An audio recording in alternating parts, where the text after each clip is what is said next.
जय हिंद दोस्तों। The best GK study YouTube channel Rakesh Verma GK study पर आपका स्वागत है। कि कुछ देर की खामोशी है फिर शोर आएगा, कि कुछ देर की खामोशी है फिर शोर आएगा। तुम्हारा तो सिर्फ वक्त आया है, हमारा दौर आएगा, हमारा दौर आएगा। तो चलिए दोस्तों शुरू करते हैं इतिहास के लगातार पूछे जाने वाले महत्वपूर्ण 500 क्वेश्चंस के बारे में।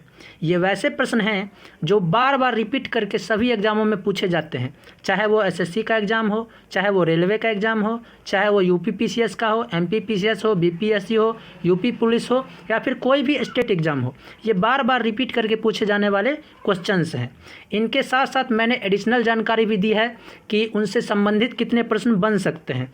यदि आप हमारे चैनल पर नए हैं तो हमारे चैनल को सब्सक्राइब करके हमारा मनोबल ज़रूर बढ़ाएं, और यदि आपको वीडियो पसंद आता है तो वीडियो को लाइक ज़रूर करें। तो चलिए बिना वक्त बर्बाद किए शुरू करते हैं। तो बात करते हैं दोस्तों फर्स्ट क्वेश्चन के बारे में। तो फर्स्ट क्वेश्चन कहता है RH-37 कब्रिस्तान सिंधु सभ्यता के किस स्थान से मिली है? तो सिंधु सभ्यता के हड़प्पा से मिली है RH-37 कब्रिस्तान। अब बात करते हैं हड़प्पा सभ्यता के बारे में। तो हड़प्पा सभ्यता यह रावी नदी के किनारे स्थित है। कहाँ स्थित है? रावी नदी के किनारे स्थित है। इसकी खुदाई दयाराम सहरी ने 1921 ईस्वी में की थी। क्वेश्चन पूछा जा चुका है दोस्तों कि हड़प्पा सभ्यता की खुदाई किसने की है? तो वो दयाराम सहनी ने की है। ये आपको ध्यान रखना है। और कब की है? तो 1921 ईस्वी में की है।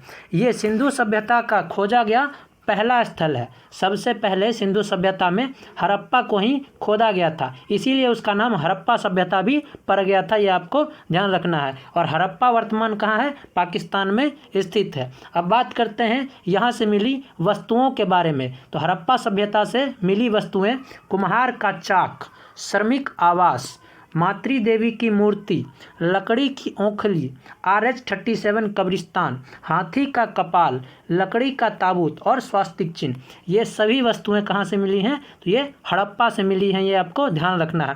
एक बार और रिपीट कर देता हूं दोस्तों। कुम्हार का चाक, श्रमिक आवास, मातृ देवी की मूर्ति, लकड़ी की ओखली, RH-37 कब्रिस्तान, हाथी का कपाल, लकड़ी का ताबूत और स्वास्तिक चिन्ह, ये सभी वस्तुएं कहाँ से मिली हैं? तो हड़प्पा से मिली हैं। ये आपको ध्यान रखना है। अब नेक्स्ट क्वेश्चन देखते हैं। सिंधु सभ्यता के लोगों का मुख्य व्यवसाय क्या था? तो सिंधु सभ्यता के लोगों का मुख्य व्यवसाय क्या था? तो वो कृषि था। ये एसएससी एमटीएस में पूछा गया क्वेश्चन है, आगे भी पूछ सकता है, इसलिए आपको ध्यान रखना होगा कि सिंधु सभ्यता के लोगों का मुख्य व्यवसाय क्या था? तो वो कृषि था। ठीक है। अब नेक्स्ट देखते हैं सिंधु सभ्यता के बारे में। सिंधु सभ्यता का नामकरण किसने किया था? तो वो जॉन मार्शल ने किया था। किसने किया था? जॉन मार्शल ने। और सिंधु सभ्यता की पहली खुदाई किसने की थी? वो दयाराम सहरी ने हड़प्पा की पहली खुदाई की थी, जो कि सिंधु सभ्यता का खोदा गया प्रथम स्थल है। और सिंधु सभ्यता की पहली खुदाई किसने की थी? तो वो भी दयाराम सहनी ने ही की थी। ये विश्व की पहली नगरीय सभ्यता है। क्वेश्चन पूछ सकता है दोस्तों, विश्व की पहली नगरीय सभ्यता कौन सी है? तो वो है सिंधु सभ्यता। ये आपको ध्यान रखना है। अब बात करते हैं कि सिंधु सभ्यता का सबसे उत्तरी, दक्षिणी, पूर्वी, पश्चिमी जगह कौन सा है? तो सिंधु सभ्यता का सबसे उत्तरी जगह कौन सा है? तो सबसे उत्तरी जगह है मांडा, जो कि चिनाब नदी के किनारे स्थित है जम्मू कश्मीर में। और सबसे दक्षिणी जगह कौन है? तो वो है दैमाबाद, जो कि परवरा नदी के किनारे स्थित है। अब सबसे पूर्वी जगह कौन है? तो सबसे पूर्वी जगह है आलमगीरपुर। कौन सा है दोस्तों? वो है आलमगीरपुर, जो कि हिंडन नदी के किनारे स्थित है। और सबसे पश्चिमी जगह कौन सा है? तो वो है सुतका गंडोर, जो कि दासक नदी के किनारे स्थित है। ये सभी बातों का आपको ध्यान रखना है दोस्तों। यहाँ से क्वेश्चन पूछ सकता है, जब पूछा गया है तो यहाँ से भी क्वेश्चन पूछ सकता है, इसलिए मैंने आपको ये बता दिया है। अब नेक्स्ट क्वेश्चन देखते हैं। निम्न में से कौन सा एक हड़प्पा स्थल नहीं है? ये यूपीएससी का द्वारा पूछा गया क्वेश्चन है दोस्तों। ये वेरी वेरी इंपॉर्टेंट है। चनहुद्रो ये हड़प्पा स्थल है, कोट दीजी ये भी है, और देसलपुर ये भी है। ये तीनों हड़प्पा स्थल है। तो ऑप्शन आंसर सी आपका हो जाएगा। सोहगिरी, सोगोरा, जो कि हड़प्पा स्थल नहीं है। ये हड़प्पा स्थल नहीं है, बाकी तीनों हड़प्पा स्थल है। अब बात कर लेते हैं महत्वपूर्ण हड़प्पा स्थल के बारे में, जो कि सिंधु सभ्यता के प्रमुख स्थल हैं। तो वो कौन कौन से हैं? पहला हड़प्पा, दूसरा मोहनजोदड़ो, तीसरा कालीबंगा, चौथा धौलावीरा, पांचवा चनहुदरो, छठा लोथल, कोटदीजी, बनवाली, रोपड़, रंगपुर, आलमगीरपुर और सूतका गंडोर, ये सब क्या है, सिंधु सभ्यता के प्रमुख स्थल हैं। ये सभी स्थल को आपको ध्यान रखना है। यहाँ से क्वेश्चन पूछ सकता है कि कौन सिंधु सभ्यता का स्थल है या फिर नहीं है। अब नेक्स्ट क्वेश्चन देखते हैं, सिंधु सभ्यता का बंदरगाह कौन सा था। ये वेरी वेरी इंपॉर्टेंट क्वेश्चन है दोस्तों, बार बार सभी एग्जाम में रिपीट होते रहे हैं, चाहे एसएससी हो, यूपी पीसीएस हो, रेलवे हो, बीपीएससी हो, सब में ये क्वेश्चन पूछा गया है कि सिंधु सभ्यता का बंदरगाह कौन सा था। तो सिंधु सभ्यता का बंदरगाह कौन सा था, वो था लोथल। कौन सा था, लोथल। ऑप्शन बी आपका राइट आंसर है। नेक्स्ट, हड़प्पा के मिट्टी के बर्तनों पर सामान्यतः किस रंग का उपयोग किया जाता था। ये भी वेरी वेरी इंपॉर्टेंट क्वेश्चन है दोस्तों कि हड़प्पा के मिट्टी के बर्तनों पर किस रंग का उपयोग था, तो वो लाल रंग का था। कौन सा रंग था, वो लाल रंग का था। ऑप्शन ए आपका राइट आंसर है। अब बात कर लेते हैं दोस्तों सिंधु सभ्यता में मिले वस्तु और उनके स्थान के बारे में। तो सिंधु सभ्यता में अलंकृत ईंट कहाँ से मिली है, चनहूदरों से मिली है। कहाँ से मिली है, चनहूदरों से। अलंकृत ईंट मतलब उस पर कोई डिजाइन बना गया हो, वैसा ईंट कहाँ से मिला है, तो वो चनहूदरों से मिला है। पुरोहित आवास यानी कि जो पंडित जी रहते हैं, पंडित उंडित रहते हैं, उसको पुरोहित आवास बोलते हैं, वो मोहनजोदड़ो से मिला है। धान की भूसी रंगपुर से मिला है। सबसे चौड़ी सड़क कहाँ मिली है, वो भी मोहनजोदारो से मिला है। और गुड़िया जो कि बच्चे खेलते हैं, वो गुड़िया कहाँ से मिला है, वो चनहूदरों से मिला है। ये सारी बातों का आपको ध्यान रखना है। ये कुछ इंपॉर्टेंट वस्तुएं हैं और वो कहाँ मिले हैं ये बताए गए हैं। ठीक है दोस्तों, अब देखते हैं नेक्स्ट क्वेश्चन, सिंधु सभ्यता के घर किसके बनाए जाते थे। तो सिंधु सभ्यता के घर ईंट के बनाए जाते थे, क्योंकि यह दोस्तों पहली नगरीय सभ्यता थी और नगर में ईंट के घर बनते हैं, ये आपको ध्यान रखना है। ये पहली क्या थी, नगरीय सभ्यता थी और नगर में ईंट के घर बनते हैं। इससे आपको ये याद हो जाएगा आसानी से। अब नेक्स्ट क्वेश्चन देखते हैं दोस्तों, मोहनजोदारो कहाँ स्थित है। तो मोहनजोदारो सिंध प्रांत कहाँ स्थित है, पाकिस्तान में। मोहनजोदारो कहाँ स्थित है, पाकिस्तान के सिंध राज्य में स्थित है। ठीक है, अब देख लेते हैं सिंधु सभ्यता के कुछ महत्वपूर्ण स्थान जो कि किस देश या कौन से राज्य में स्थित है। तो हड़प्पा पाकिस्तान में स्थित है, मोहनजोदड़ो ये भी पाकिस्तान में स्थित है, कालीबंगा हमारे देश के राजस्थान में स्थित है, धौलावीरा गुजरात में स्थित है, चनहूदरो पाकिस्तान में स्थित है, लोथल गुजरात में स्थित है, कोट दीजी पाकिस्तान में स्थित है, बनवाली हरियाणा में स्थित है, रोपड़ पंजाब में स्थित है, रंगपुर गुजरात में स्थित है, आलमगीरपुर उत्तर प्रदेश में स्थित है और सूतका गंडोर जो कि पाकिस्तान में स्थित है। ये आपको ध्यान रखना है। ये सभी को आपको ध्यान रखना है, यहाँ से हो सकता है कि आगे क्वेश्चन पूछ ले। अब नेक्स्ट, मोहनजोदारो का स्थानीय नाम क्या है। तो वो क्या है, मृतकों का टीला। क्वेश्चन पूछेगा कि मृतकों का टीला किसका नाम है, तो वो मोहनजोदारो का नाम है। ये भी आपको ध्यान रखना है क्योंकि वहाँ मृतकों का टीला मिला है। ठीक है दोस्तों, अब नेक्स्ट, सिंधु सभ्यता में वृहत स्नानागार कहाँ से कहाँ पाया गया है। तो वृहत स्नानागार कहाँ पाया गया है, वो भी मोहनजोदारो में पाया गया है। अब दोस्तों मोहनजोदारो से मिली महत्वपूर्ण वस्तुओं के बारे में देख लेते हैं, क्योंकि अगर विशाल स्नानागार पूछ चुका है तो और भी कुछ पूछ सकता है। तो पुरोहित आवास, क्या पुरोहित आवास, घर में कुआं, विशाल स्नानागार, अन्नागार, सूती वस्त्र, सभागार, सबसे चौड़ी सड़क, पशुपति शिव, कांसे की नर्तकी और तांबे का ढेर, ये सभी वस्तुएं कहाँ से मिली हैं, तो वो मोहनजोदारो से मिली हैं। ये आपको ध्यान रखना है। अब नेक्स्ट, लोथल किस नदी के किनारे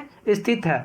तो लोथल भोगवा नदी के किनारे स्थित है और भोगवा नदी कहाँ है, ये गुजरात में है। कहाँ है, गुजरात में है। ये भी आपको ध्यान रखना है। लोथल भोगवा नदी के किनारे गुजरात में स्थित है। नेक्स्ट क्वेश्चन, हड़प्पा सभ्यता की खोज किसने की थी। तो हड़प्पा सभ्यता की खोज किसने की थी, वो दयाराम सैनी ने की थी। ऑप्शन ए आपका राइट आंसर है। अब देख लेते हैं नेक्स्ट क्वेश्चन। तो नेक्स्ट क्वेश्चन कहता है, वह शासक जिसने एक सच्चे जैन मुनि की तरह उपवास के द्वारा शरीर त्याग दिया था, वह कौन था। तो वह था चंद्रगुप्त मौर्य। ऑप्शन सी आपका राइट आंसर है। ये आपको ध्यान रखना है। अब नेक्स्ट क्वेश्चन देख लेते हैं, तराइन का प्रथम युद्ध किसके मध्य लड़ा गया। पहले तो तराइन का प्रथम युद्ध कब लड़ा गया, वो 1191 ईस्वी में लड़ा गया। अब पूछ रहा है किसके बीच लड़ा गया, तो वो मोहम्मद गौरी और पृथ्वीराज तृतीय के बीच तराइन का प्रथम युद्ध लड़ा गया। ये वेरी वेरी इंपॉर्टेंट है, इसको आपको ध्यान रखना है। अब नेक्स्ट क्वेश्चन देख लेते हैं, बंगाल को मुगल साम्राज्य से पृथक कर किसने स्वतंत्र किया, यानी कि बंगाल को मुगल साम्राज्य से अलग करके किसने स्वतंत्र किया, तो वो किसने किया, मुर्शिद कुली खान। ऑप्शन ए आपका राइट आंसर है। ठीक है, इसको आपको ध्यान भी रखना है क्योंकि ये एसएससी द्वारा कई बार पूछा जाने वाला क्वेश्चन है। अब नेक्स्ट देख लेते हैं, विधवा पुनर्विवाह। वेरी वेरी इंपॉर्टेंट है दोस्तों, विधवा पुनर्विवाह। ये कई सारे एग्जाम में पूछ चुका है, चाहे एसएससी हो, चाहे रेलवे हो, चाहे BPSC, UP PCS, MP PCS, लगभग तक सभी एग्जामों में पूछा जाने वाला ये क्वेश्चन है कि विधवा पुनर्विवाह कानून कब बना था। तो विधवा पुनर्विवाह कानून 1856 ईस्वी में बना था, जिसके द्वारा विधवा पुनर्विवाह कर सकती है। अब नेक्स्ट क्वेश्चन, अंग्रेजों ने फूट डालो शासन करो की नीति कब अपनाई थी। तो अंग्रेजों ने फूट डालो शासन करो की नीति 1858 ईस्वी के बाद अपनाई थी। वो दो राज्यों के बीच, दो देशों के बीच लड़ाई करा के उसको अलग कर देते थे और फिर उस पर वो खुद राज करने लगते थे। इसी को फूट डालो शासन करो की नीति कहा उन्होंने, और 1858 में के बाद यह नीति उन्होंने अपना ली थी। अब बात करते हैं नेक्स्ट क्वेश्चन की।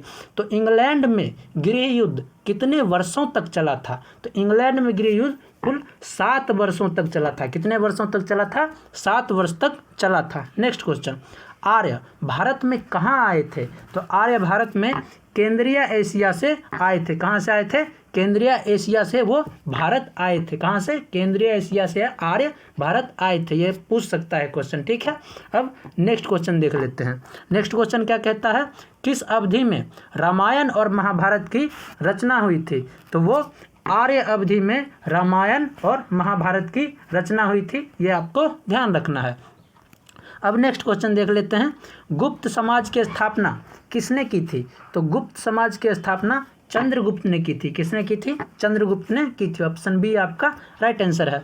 अब नेक्स्ट क्वेश्चन देख लेते हैं, पानीपत की दूसरी लड़ाई किनके बीच लड़ी गई थी। तो पानीपत की दूसरी लड़ाई पहले तो कब लड़ी गई थी, तो वो 1556 ईस्वी में पानीपत की दूसरी लड़ाई लड़ी गई थी, जो कि बैरम खान और हेमू के बीच में लड़ी गई थी। किसके बीच में, बैरम खान और हेमू के बीच में लड़ी गई थी। और बैरम खान अकबर का सेनापति था। बैरम खान कौन था, अकबर का सेनापति था। को ऑप्शन में यह भी रह सकता है कि अकबर और हेमू के बीच में लड़ी गई थी, तो वो भी ऑप्शन राइट हो जाएगा। अब नेक्स्ट क्वेश्चन देखते हैं, मोहम्मद गौरी कहाँ का शासक था। तो मोहम्मद गौरी अफगानिस्तान का शासक था। कहाँ का शासक था, अफगानिस्तान का शासक था। ऑप्शन ए आपका राइट आंसर हो जाएगा।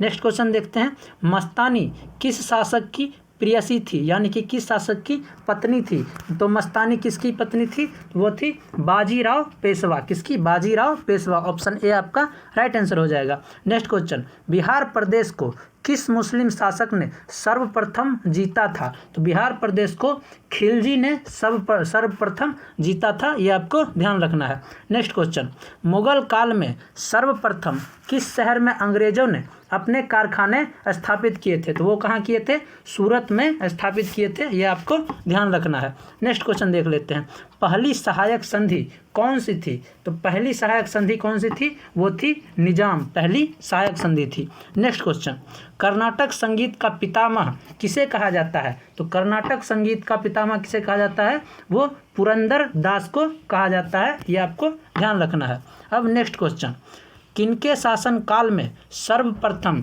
चीनी यात्री भारत आया था। तो वो चंद्रगुप्त द्वितीय के शासन काल में प्रथम चीनी यात्री भारत आया था, ये आपको ध्यान रखना है। अब नेक्स्ट क्वेश्चन, निम्नलिखित मुगल शासकों में से किसे प्रिंस ऑफ बिल्डर्स के नाम से पुकारा जाता है। तो प्रिंस ऑफ बिल्डर्स के नाम से शाहजहां को पुकारा जाता है, ये आपको ध्यान रखना है।